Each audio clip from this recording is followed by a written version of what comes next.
Dieu. Emmène-moi vers Jésus pour l'adorer. Emmène-moi vers Jésus pour l'adorer. Chantons esprit, esprit de Dieu. Chantons esprit, esprit de Dieu, de Dieu. Emmène-moi, emmène-moi vers Jésus pour l'adorer. Emmène-moi, emmène-moi vers Jésus pour l'adorer.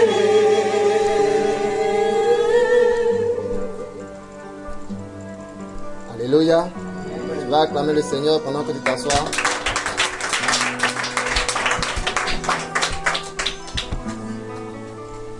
Bien-aimés frères et sœurs dans le Seigneur, je suis heureux de me retrouver au milieu de vous. J'aimerais partager avec vous un thème. Ce thème est inséré dans un grand thème, la connaissance des mystères du royaume de Dieu sur le combat spirituel. C'est le thème que nous allons traiter durant ce séminaire de distinction sur le combat spirituel. Dans le but de vous conduire à être des personnes distinguées, des personnes de distinction, des personnes qui, quel que soit l'endroit où elles sont, elles apportent la vie, elles apportent la délivrance, elles apportent le miraculeux, elles apportent la bénédiction de l'Éternel. Si quelqu'un a entendu, qui me dit Amen. Bien-aimé, ce que tu dois savoir, c'est que le royaume des cieux est rempli de mystères. Dis avec moi, mystère. Mystère. Bien-aimé, sache une chose, les choses n'arrivent jamais au hasard sur la terre. Même dans son mouvement, le soleil ne se déplace pas au hasard. Les événements qui arrivent dans ta vie n'arrivent pas au hasard. Il y a une justification à toute chose. Et il faut que tu comprennes que le monde dans lequel nous sommes est un monde qui est régi par des principes et par des lois. Alléluia. Amen. Et la Bible nous dit que les lois cachées, les principes cachés font apparaître des choses qui sont cachées à nos yeux. Mais voyez-vous, dans le livre de Daniel, le chapitre 2, le verset 22, la Bible nous présente un Dieu spécial. Le frère va lire rapidement. Écoutez la parole de Dieu. Daniel chapitre 2, verset 22. Il révèle ce qui est profond et caché. Il connaît ce qui est dans les ténèbres. Dieu révèle ce qui est caché et il connaît ce qui est dans les ténèbres. La Bible nous dit, Deutéronome chapitre 29, verset 29. La Bible nous dit quelque chose. C'est que le Dieu que nous avons, le Dieu que toi et moi nous adorons, est un Dieu qui connaît les choses cachées. Donc ça veut dire que c'est un Dieu qui connaît les mystères. C'est un Dieu qui révèle les choses cachées. Les choses qui sont dans les ténèbres, il apporte la lumière. Alléluia. Et pourquoi ce séminaire sur la distinction, sur le combat spirituel? À cause de ce qui est écrit dans le livre de Deutéronome, chapitre 29, verset 29. Écoutez bien ce que la Bible dit. Les choses cachées sont à l'Éternel, notre Les Dieu. choses cachées sont à l'Éternel, notre Dieu. Les choses révélées sont à nous et à nos enfants. Alléluia. Les choses révélées sont à nous et à nos enfants. Dis avec moi. Les choses révélées sont à moi. Les choses révélées sont à moi. Les choses révélées sont à mes enfants. Les choses révélées sont à mes enfants. Pour toujours. Pour toujours. Alléluia. La Bible nous dit simplement qu'il y a des mystères qui existent et c'est caché. Mais tant que cela est caché, ces choses appartiennent à qui? À Dieu. Mais dès l'instant que la lumière est faite sur ces choses cachées, que ces choses ne sont plus cachées, ces choses-là t'appartiennent à toi et à tes enfants à perpétuité. Ça veut dire pour toujours. Pourquoi Dieu révèle des choses? Pourquoi Dieu fait une ouverture? Pourquoi Dieu enlève le voile sur les mystères? C'est parce que sans les mystères, sans la compréhension des mystères, bien-aimés, toi et moi, nous ne pouvons pas prospérer sur la terre. Alléluia. Les sorciers, les marabouts, les féticheurs connaissent les mystères du royaume. Les mystiques connaissent les mystères du royaume et ils les utilisent pour nous influencer, pour nous dominer, pour envoûter nos activités, pour nous empêcher de prospérer. Comprenez bien, toute chose demeure mystérieuse tant qu'elle est cachée. Alléluia. C'est un mystère parce que c'est caché. Est-ce que tu sais que tu es béni, tu es riche, tu es prospère, tu es un homme à succès, tu es une femme à succès? Mais tant que la bénédiction, la richesse, la prospérité, pour toi sont des mystères, bien-aimé, tu ne pourras jamais posséder ces choses. Si pour toi, être riche, c'est mystérieux, tu ne vas jamais posséder. Il faut que ça devienne réel. Il faut que ça te soit révélé pour que tu puisses posséder. Bien-aimé, on ne peut jamais saisir le vent. Tu ne peux pas t'engager à saisir le vent. Ça sera peine perdue. Le vent représente le mystère. On ne sait ni sa provenance, ni sa destination. Celui qui décide d'attraper le vent, bien-aimé, va passer des heures et des heures, des jours et des jours, des mois et des mois, sans succès. Il ne verra jamais le succès. Ainsi, si tu ne connais pas les principes et les lois qui régissent la finance, qui régissent la prospérité, tu ne seras jamais prospère. Si tu ne connais pas les lois qui régissent le succès, tu n'auras jamais le succès. Si tu ne connais pas les principes qui régissent le mariage, tu ne vas jamais te marier. Ou bien, tu vas te marier, tu ne seras jamais à l'aise dans ton couple. Bien-aimé, il y a des mystères partout.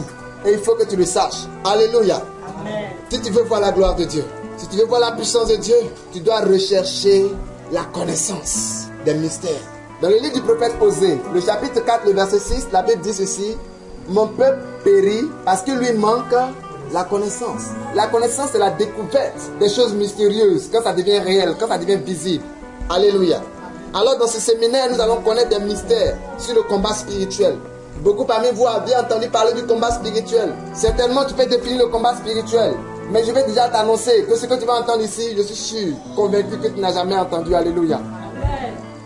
Amen, amen. Amen. Parce que notre Dieu n'est pas un Dieu qui nous enseigne les choses qu'on connaît, mais il prend la peine de nous enseigner les choses qu'on ne connaît pas, afin que ce que nous n'avions pas, nous puissions l'obtenir. Alléluia. Amen. Je veux dire à quelqu'un que Dieu est en train de changer ton histoire. Je veux dire à quelqu'un que Dieu est en train de travailler pour que ta vie ne soit plus la même. Amen. Je veux dire à quelqu'un que Dieu est en train de faire des choses pour que ta vie change. Amen. Alléluia. Amen. Le thème d'aujourd'hui, les mystères des 4 règnes. Le règne, selon le dictionnaire, est une période d'exercice d'un pouvoir. Quand on parle de règne, on parle d'un temps où il y a une influence sur la vie de quelqu'un, sur la famille ou sur un pays, sur une nation. Quand on parle de règne, on parle d'influence, on parle d'impactation, de domination. Parler des mystères des 4 règnes, c'est vous annoncer ce qu'il y a dans le monde invisible. Il y a des règnes qui sont manifestés. Aucun être humain ne vit dans un monde indépendamment de tout règne. Aucune créature ne vit sans qu'il y ait un règne derrière lui. Comprenez que si Jésus se lève pour parler au figuier, c'est parce qu'il y avait un règne derrière le figuier. Mais Jésus a mis fin au règne du figuier en prononçant la mort. Quand la tempête se lève sur la barque et que la tempête frappe la barque pour faire couler les disciples et Jésus, quand Jésus se lève pour parler au vent, c'est qu'il y a un règne derrière le vent. Quand Jésus se lève pour parler à l'eau, il y a un règne derrière l'eau. Alléluia. Pour comprendre simplement, l'eau a un pouvoir de vie ou de mort. L'eau est source de vie, mais aussi l'eau est source de mort. Le pouvoir que l'eau a pour donner la vie, le pouvoir que l'eau a pour donner la mort, c'est un règne. Alléluia. Amen. Alors aujourd'hui, je vais vous parler de 4 règnes qui agissent sur les créatures visibles et sur les créatures invisibles. Il s'agit du règne de Dieu. Le premier règne est le règne de Dieu. Le deuxième règne est le règne de l'homme. Le troisième règne est le règne de Satan. Et le 4e règne est le règne des fils de Dieu. Nous allons voir rapidement le règne de Dieu. Quand nous prenons le livre de Matthieu, le chapitre 6, le verset 10, la Bible nous dit ceci: que ton règne vienne. N'est-ce pas? Et souvent dans tes prières, tu dis: ô Seigneur Dieu, notre Père, que ton règne vienne. Il s'agit ici d'appeler le règne de Dieu. Or, le règne, c'est le pouvoir agissant. C'est la main qui opère. Donc, quand tu dis que ton règne vienne, tu dis à Dieu que ta main soit agissante dans ma vie. Que ton autorité soit agissante dans ma vie. Dieu notre Père, est le créateur des choses connues et les choses inconnues. Il est le Dieu qui a fait les choses que l'on voit et les choses que l'on ne voit pas. Dieu règne sur toutes les créatures, car c'est lui-même qui a créé ces créatures. Il a un règne non limite sur toutes les créatures. Aucune créature ne peut contester avec son règne. Aucune créature ne peut s'opposer à Dieu. Voilà pourquoi Dieu peut se permettre de marcher sur les eaux et à rien. Parce que l'eau est une créature. Voilà pourquoi Dieu, en la personne de Jésus, peut s'élever dans les airs comme ça, pour aller au ciel, sans ascenseur, sans fusée. Et puis il est élevé comme ça. Alléluia. Dieu règne. Ça veut dire que Dieu domine. Dieu domine et il influence toutes choses. Mais rien ne l'influence lui. Dieu domine toutes les créatures. Et rien ni personne ne peut dominer Dieu. Comprenez cela. Ça va vous libérer. La Bible dit que vous connaîtrez la vérité. Et la vérité vous affranchira. Le Dieu que tu suis, il n'est pas comme les dieux taillés dans des bois. Ils ont des jolis pieds bien vernis, mais ils ne peuvent pas marcher. Ils ont des bouches, on leur a mis des rouges à lèvres, mais ils ne peuvent pas parler. Ils ont des mains avec des muscles, mais ils ne peuvent pas les tendre pour bénir. Ces dieux faits de bois ne peuvent pas régner. Les dieux faits de terre, de cailloux ne peuvent pas régner sur ta vie et ils ne doivent pas régner. Alléluia. Dieu domine le temps, il influence le temps et il n'est point influencé par le temps. Voilà pourquoi Dieu peut changer ton temps. Il peut changer ton histoire. Parce qu'il est le maître de l'histoire. Alléluia. Dieu domine l'espace.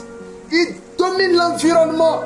Il maîtrise l'atmosphère. Voilà pourquoi, si dans ta vie, un sorcier s'est levé pour rentrer dans ta vie, bien-aimé, Dieu est assez puissant pour établir son règne, pour te délivrer. Alléluia.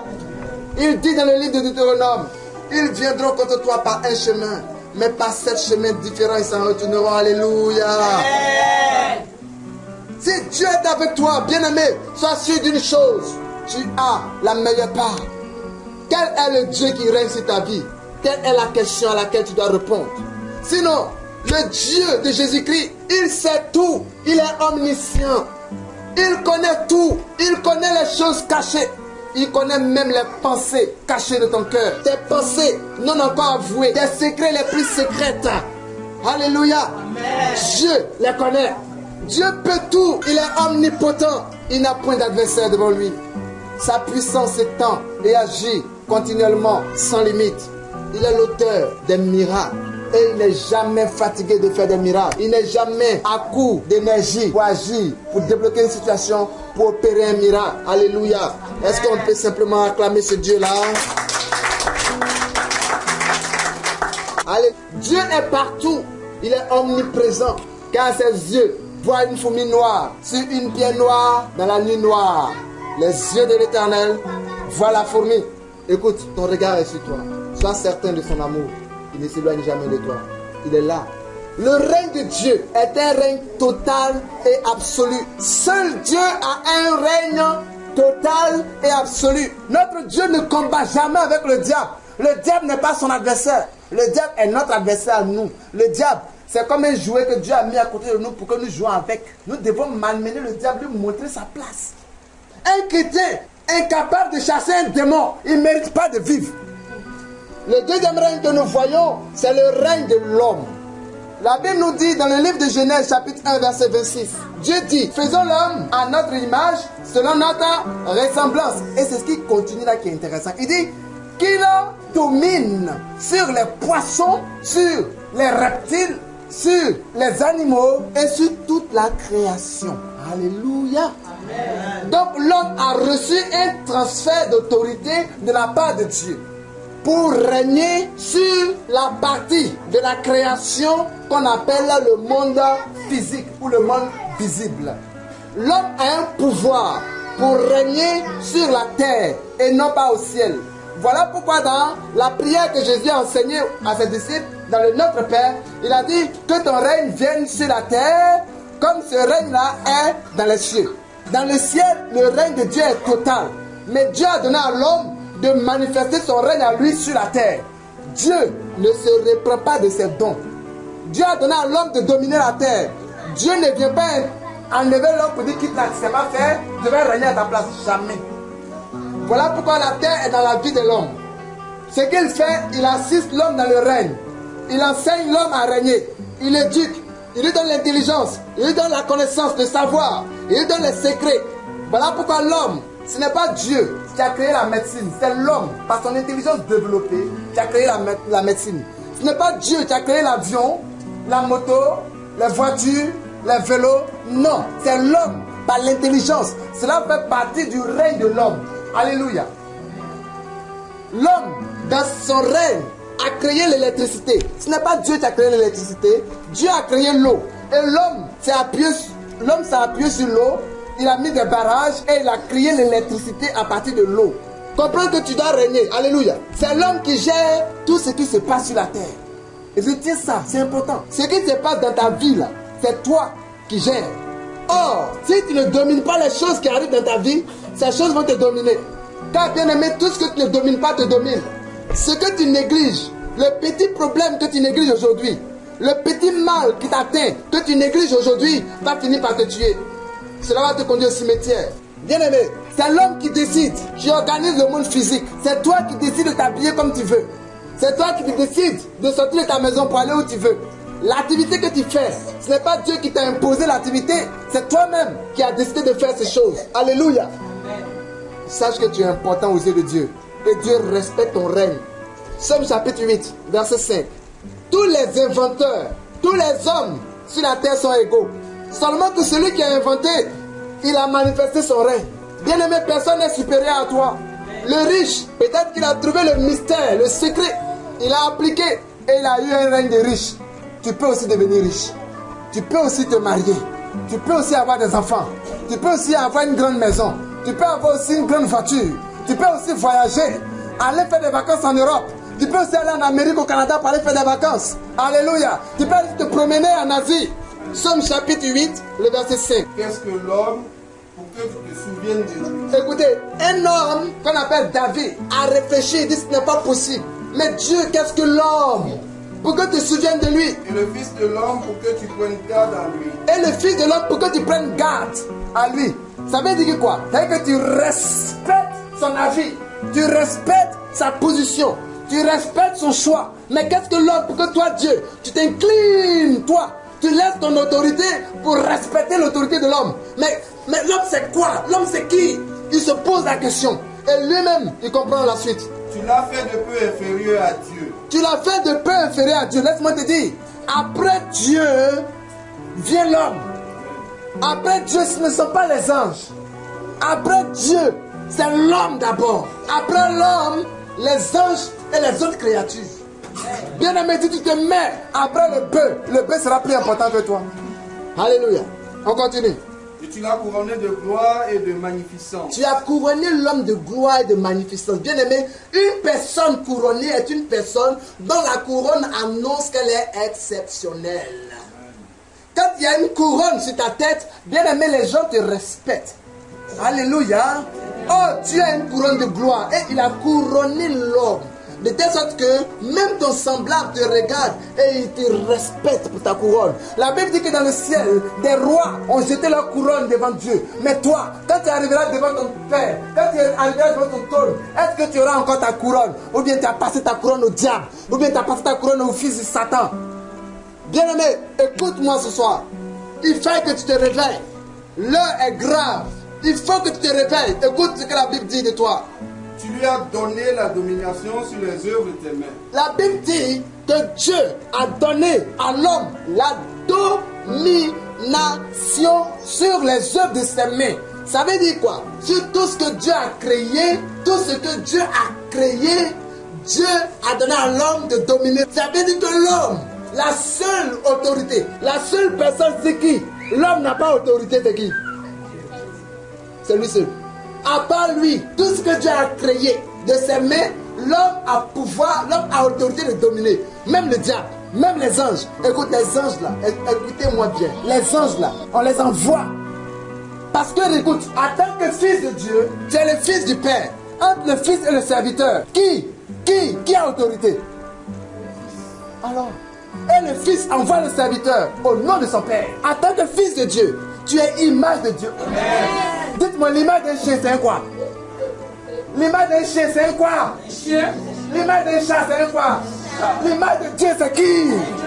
Bien-aimé, tu es Dieu sur terre. Tu es Dieu sur terre. Tu es Dieu sur terre. Alléluia. Mais prends-toi au sérieux. Réveille-toi, toi qui dors. Et la lumière du Christ va briller en toi. Le sorcier doit fuir devant toi.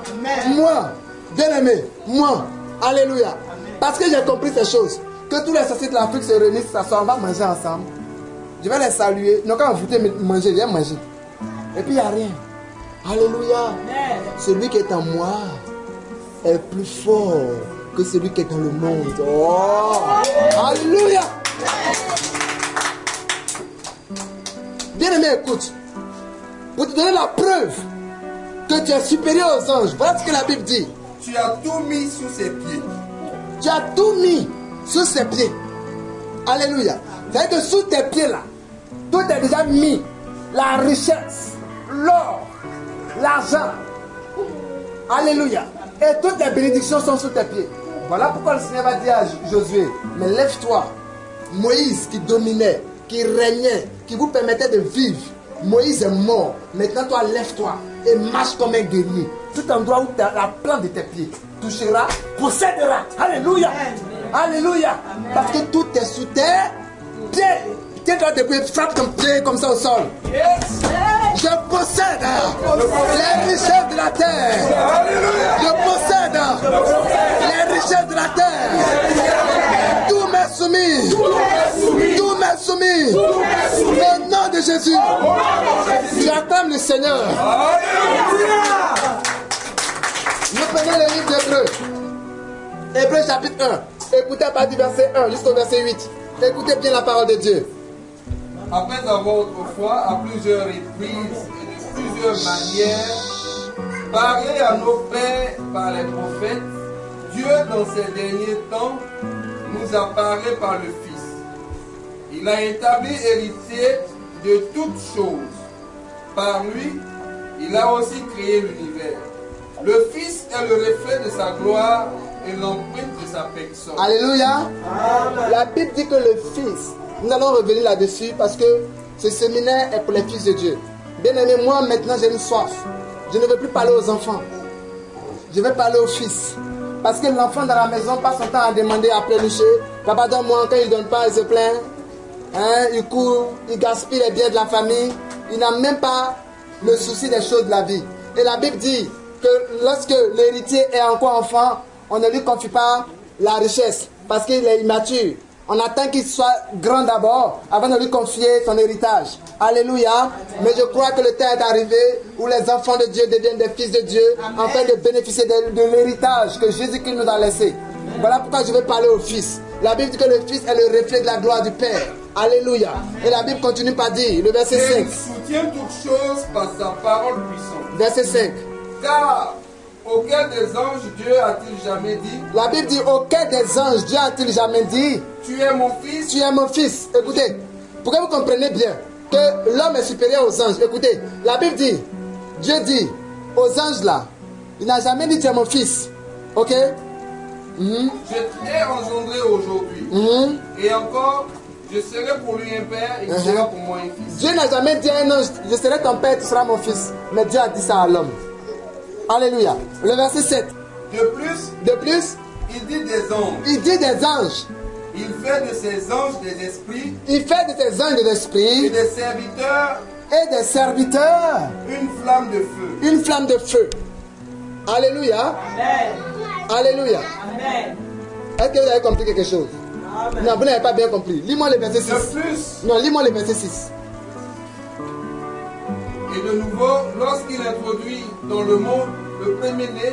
Lorsqu'il introduit dans le monde le premier-né, c'est-à-dire que le premier fils, qui après va faire de nous des fils, la Bible dit dans un thème, on va parler des fils. Ok? Donc, quand il a introduit le fils, il a dit, il dit que tous les anges que de Dieu tous les anges de Dieu l'adorent. Bien aimé, ce que tu adores est supérieur à toi. Alléluia. Tout ce que tu adores est supérieur à toi. Ah, si un ange t'adore, ça veut dire que toi tu es supérieur à l'ange. Alléluia. Alléluia. Bien aimé, je veux que tu comprennes quelque chose. Tu es le maître de ta vie. Quand nous allons voir le thème sur le mystère des fils de Dieu, nous allons voir qu'on a le pouvoir d'agir sur la vie des autres. Mais maintenant, je veux que tu saches que tu es le maître de ta vie. Écoute, bien aimé, ça c'est quoi? C'est ton habit. Alléluia. Si je te demande, je touche une partie de ton corps, je dis ça c'est quoi? Tu vas dire c'est mon ou bien c'est ma. C'est ta chose. Ok? C'est ta tête, c'est ton ventre, c'est ton bras. Alléluia. C'est ton pied. C'est ton corps. Quand tu dis que la chose t'appartient, ça veut dire que tu as le pouvoir sur cette chose. Alléluia. Je vais te dire que si la maladie rentre dans ton corps, que tu la laisses régner sur toi, elle va régner. Mais si la maladie vient sur toi, que tu dis maladie, tu n'es pas venu pour demeurer dans ma vie. De même que tu es arrivé, je ne serai jamais ton terminus, ça a été un arrêt. Continue ton chemin, la maladie va continuer. Alléluia.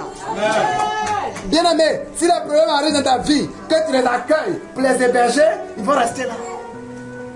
Mais s'ils arrivent, qu'au nom de Jésus, tu ordonnes qu'ils continuent, ils vont continuer leur chemin au nom de Jésus. Amen. Voilà pourquoi tu ne dois pas être timide quand tu pries. Parce que le monde spirituel obéit à la violence spirituelle, à la violence de la parole prononcée. La timidité, là, on ne connaît pas ça là-bas. Alléluia. Amen. Sache que tu es le maître de ta vie. Quelqu'un disait que tu es le capitaine de ton bateau. Tu es son maître. Alors, le conseil que je vais te donner, ne néglige rien. N'accepte jamais dans ta vie ce que Dieu n'accepte pas. Amen, amen. Amen. J'ai dit, ce que Dieu n'accepte pas, toi n'acceptes pas non plus. Parce que tu es l'image de quelqu'un.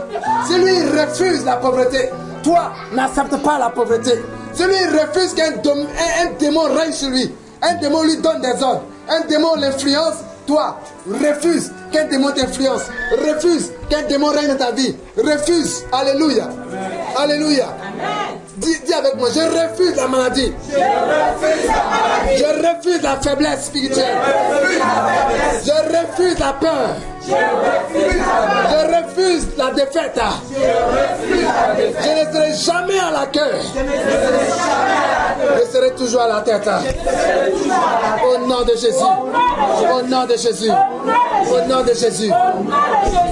Alléluia. Amen. Nous avons vu le règne de Dieu, créateur. Nous avons vu le règne de l'homme. Et l'homme peut influencer toutes les parties de sa vie. Alléluia. Amen. Tu dois régner sur ton mariage, sur ton foyer. Comme je le disais la dernière fois que je donnais un enseignement, une femme avait un mari qui était coureur de jupons. Alléluia. Un vrai pervers, spécialiste de la perversité. Il a une maîtrise, ou bien, je ne sais pas, un doctorat en perversité. Il tape tout ce qui bouge. Alléluia. Et la femme avait mal. Elle souffrait dans son âme, mais elle pleurait. Seigneur, tu ne vois pas mon mari. Seigneur, mon mari. Elle dit, Seigneur, mon mari. C'est ton mari. C'est pour toi. Et puis Dieu n'a qu'à venir faire quoi dedans? C'est ta chose. Il faut régler la chose. C'est pour toi. Tu as autorité dessus.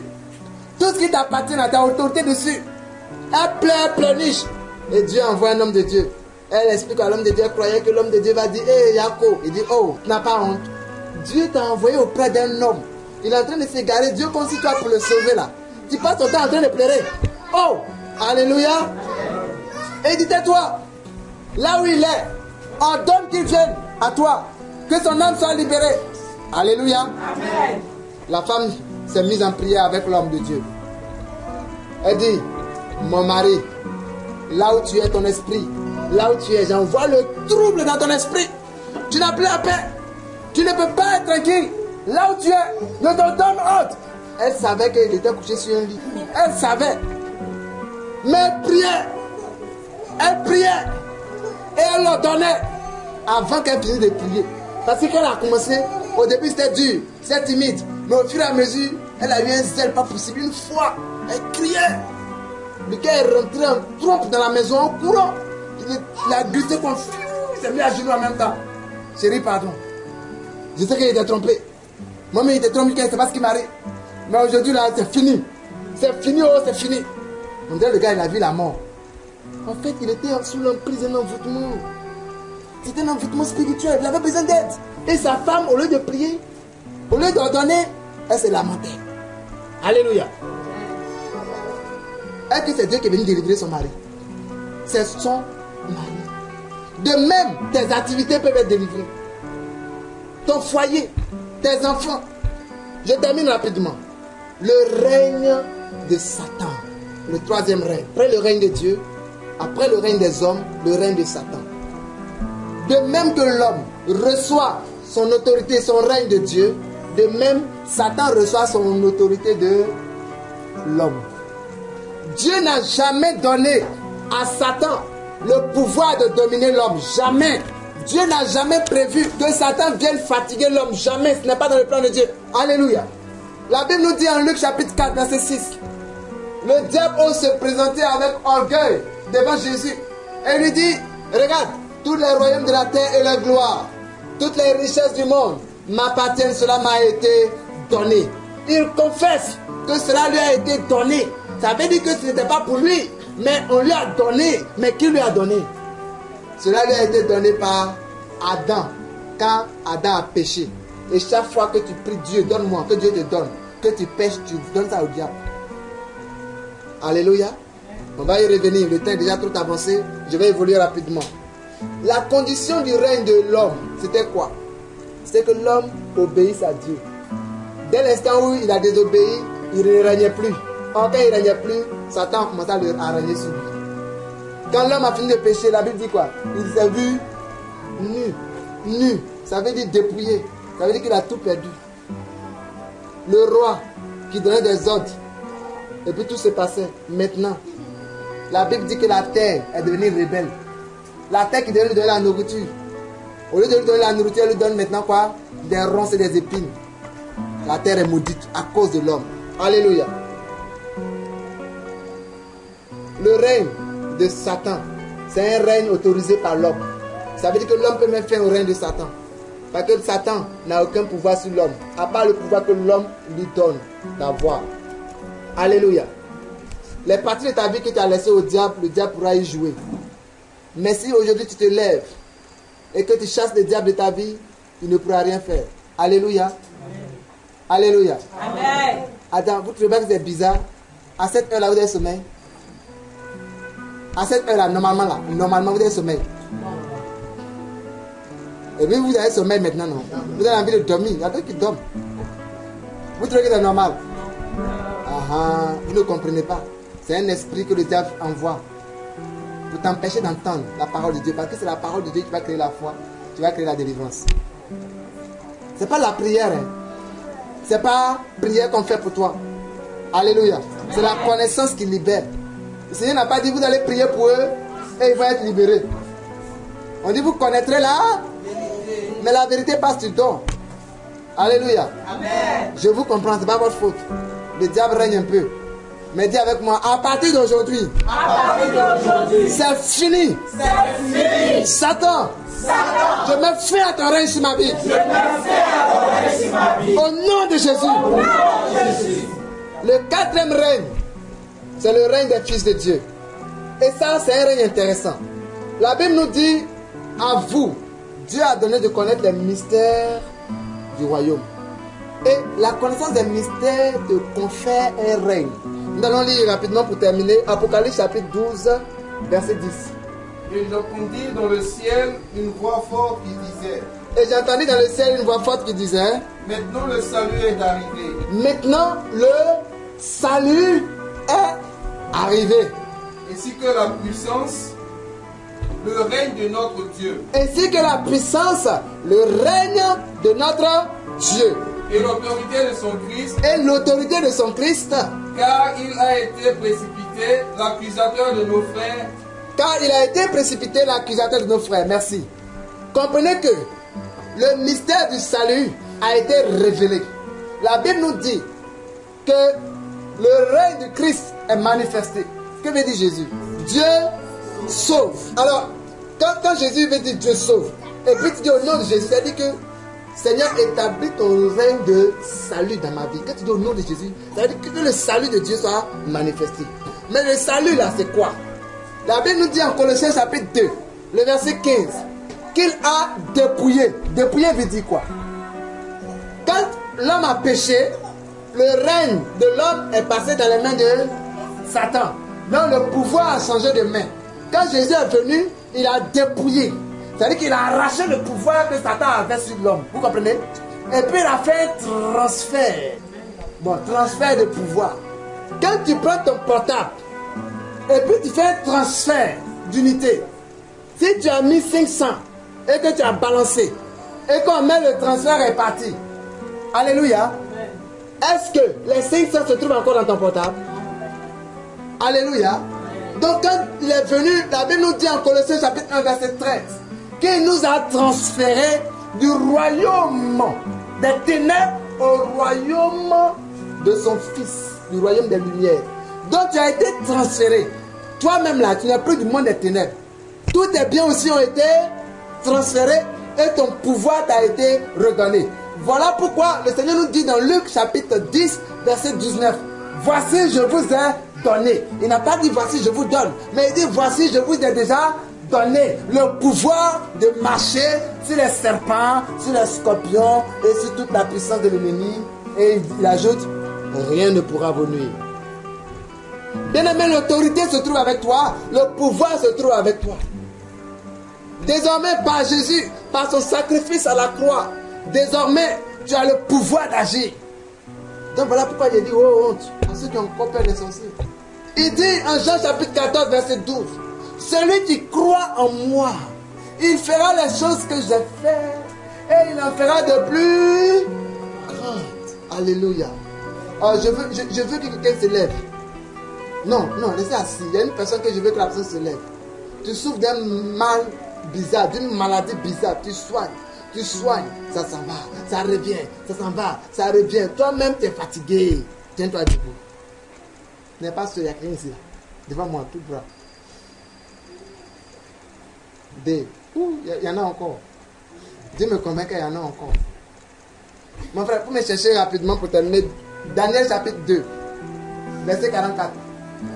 Je ne connais pas l'origine de la maladie, mais la Bible dit que c'est par ces maîtressures nous sommes guéris.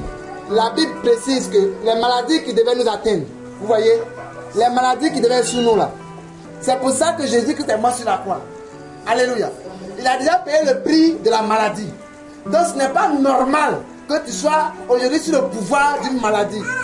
Dis avec moi, ce n'est pas normal. Alléluia. Amen. Tu vas tendre ta main vers eux. Vous allez lever les mains, vous allez fermer les yeux. Et nous allons briser le pouvoir de la maladie sur les vies. L'influence de la maladie. Ces maladies héréditaires, ces maladies saisonnières, ces maladies qui reviennent constamment. Ces maladies qui les font dépenser. Élève la voix et ordonne au nom de Jésus que ces maladies soient détruites dans leur vie.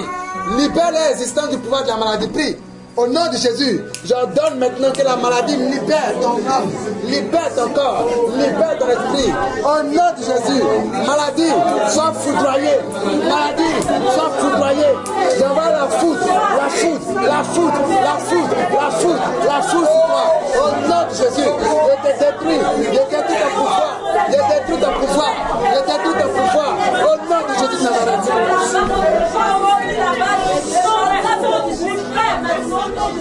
Alléluia. Daniel chapitre 2 verset 44-45. Écoutez bien, il s'agit de notre règne. Alléluia. Dis avec moi, il s'agit de mon règne. Il s'agit de mon règne. Dieu parle de mon règne. Dieu parle de mon règne. Alors il faut suivre. Parce que vous savez, quand on te laisse un testament, si tu ne prends pas connaissance de ce testament-là, de ce qui te concerne, tu ne peux pas bénéficier de cela. Alléluia. Amen. Or, la Bible dit que, les écrivains nous ont dit que la Bible là, il y a deux testaments. Il y a l'Ancien Testament puis il y a le Nouveau Testament. Alléluia. Amen. Dans l'Ancien Testament, là, il te dit un passage qui te concerne. Écoute. Dans le temps de ces rois, le Dieu des cieux suscitera un royaume qui ne sera jamais détruit. Alléluia. La Bible dit que dans le temps de ces rois, des rois qui règnent actuellement là, Dieu va susciter un royaume qui ne sera jamais détruit. Il s'agit de ton royaume. Écoute bien. Et qui ne passera point sous la domination d'un autre peuple. Et ce royaume-là ne passera jamais sous la domination d'un autre peuple. Ça veut dire que quoi? Aucun autre royaume organisé, aucune autre structure organisée, aucune entité organisée ne pourra dominer toi, ton royaume. Il brisera et détruira tous ces royaumes-là. Ton royaume brisera et détruira tous les autres royaumes, le royaume de Satan, le royaume des ténèbres, le royaume de la sorcellerie, le royaume de l'infécondité, le royaume de la pauvreté, le royaume de la famine, des problèmes, quel que soit le royaume, toi, ton royaume brisera et détruira.